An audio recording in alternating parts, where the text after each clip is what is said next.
Welcome to Adi's world. Good morning everybody. আশা করি সবাই ভালো আছেন, সুস্থ আছেন। আর আজকে একটা নতুন সিম্পল, এই প্রচণ্ড গরম পড়েছে, একটা হট সামারে একটা সিম্পল শরীর ভালো রাখার রেসিপি অর্থাৎ নিয়ে আমি চলে এলাম। দেখতে থাকুন, সারপ্রাইজ হবে। এটা রেসিপি বলা ঠিক ভুল। এখন খুব টেস্টি একটা খাবার আমরা দোকান থেকে কিনে খাই, কিন্তু এইটা বাড়িতে আমরা সেইভাবে তৈরি করতে পারি না, বা প্রসেসটা অনেকে ঠিকমতো ইউটিলাইজ করতে পারে না। তা সেই জিনিসটা নিয়েই আপনাদের সামনে এসেছি আদিস ওয়ার্ল্ড। প্রথমে এখানে 3 লিটার দুধ নেওয়া হয়েছে একটা বড় ডেচকিতে। এটা খুব লো ফ্লেমে 50 মিনিট এটাকে ফোটাবেন। তারপর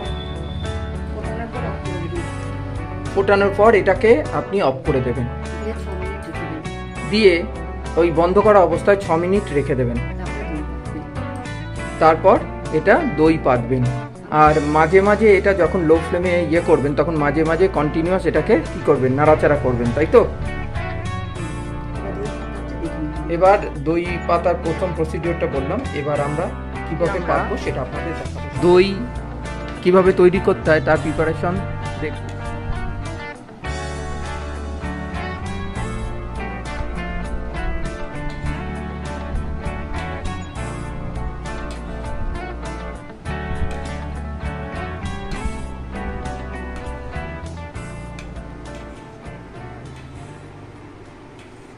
ফোটানো অবস্থায় দইয়ের ওপরের থেকে লেয়ারটা অর্থাৎ শটটা আমরা একটা পাত্রে রেখে দিলাম।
মিশিয়ে নেওয়া হচ্ছে।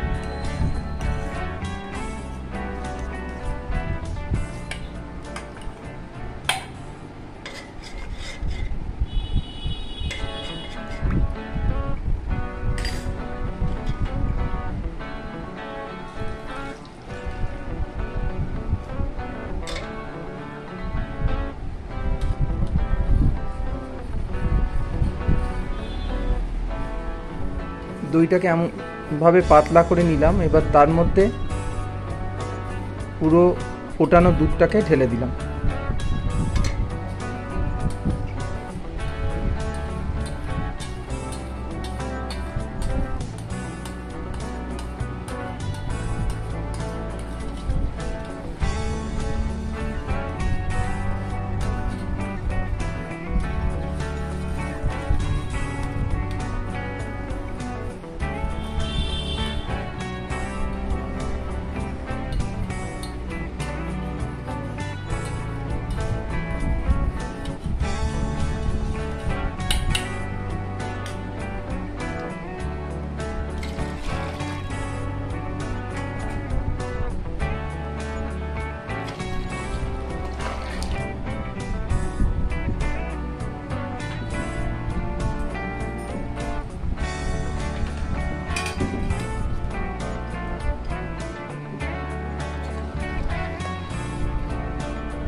দইটা পুরো দুধের সঙ্গে মিশিয়ে নিয়ে বড় পাত্রে ঢেলে ফেলা হলো। 2-3 বার উপর নিচ করা হলো যাতে পুরোপুরিভাবে মিশে যায়। এবার আবার সেই রকমভাবে 3টে পাত্রে ওই দই মিশ্রিত দুধটা আবার ঢেলে দেওয়া হচ্ছে।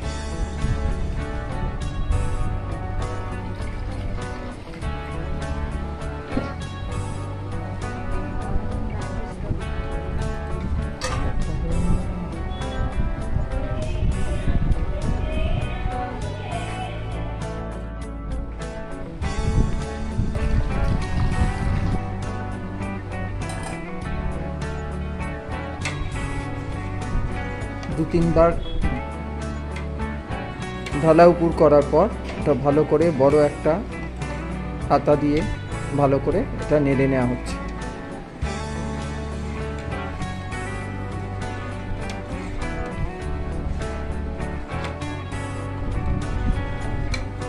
ভালো করে গুলে নেওয়া হচ্ছে।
পনেরো মিনিট এরকম ঢালা উপর করার পর দেখুন কিরম গাঢ় হয়ে গেছে, ফেনা জমে গেছে।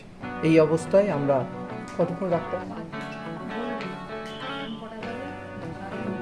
কতক্ষণ যে এখন ফেনা হয়ে গেছে, একটু ফুলে উঠেছে, একদম প্রিপেয়ার হয়ে গেছে। এইবার এটা শুধু তো ঢালা উপর করে দুধের পোর্শনটা তৈরি করা হলো, দই পুরোপুরিভাবে তৈরি হওয়ার জন্য এখনো 7 থেকে 8 ঘন্টা একটা জায়গায় পাত্রে ঢাকা দিয়ে সেটা রেখে দিতে হবে। এটার ওপর কিছু মানে ঢাকনা দিয়ে মোটা কম্বল বা কিছু দিয়ে এটার ওপর 7-8 ঘন্টা, আমার এখনই লোভ লাগছে, তো 7-8 ঘন্টা এটার ওপর চাপা দিয়ে মানে ঢাকনা দিয়ে তার উপর 7-8 ঘন্টা এটাকে কোনো নাড়াচাড়া করা যাবে না। 7-8 ঘন্টা বাদে এটাকে তুলতে হবে। ফিরছি বেশ কিছু, অসাধারণ, মানে জিভে জল চলে আসছে। এরম দই চাপ দই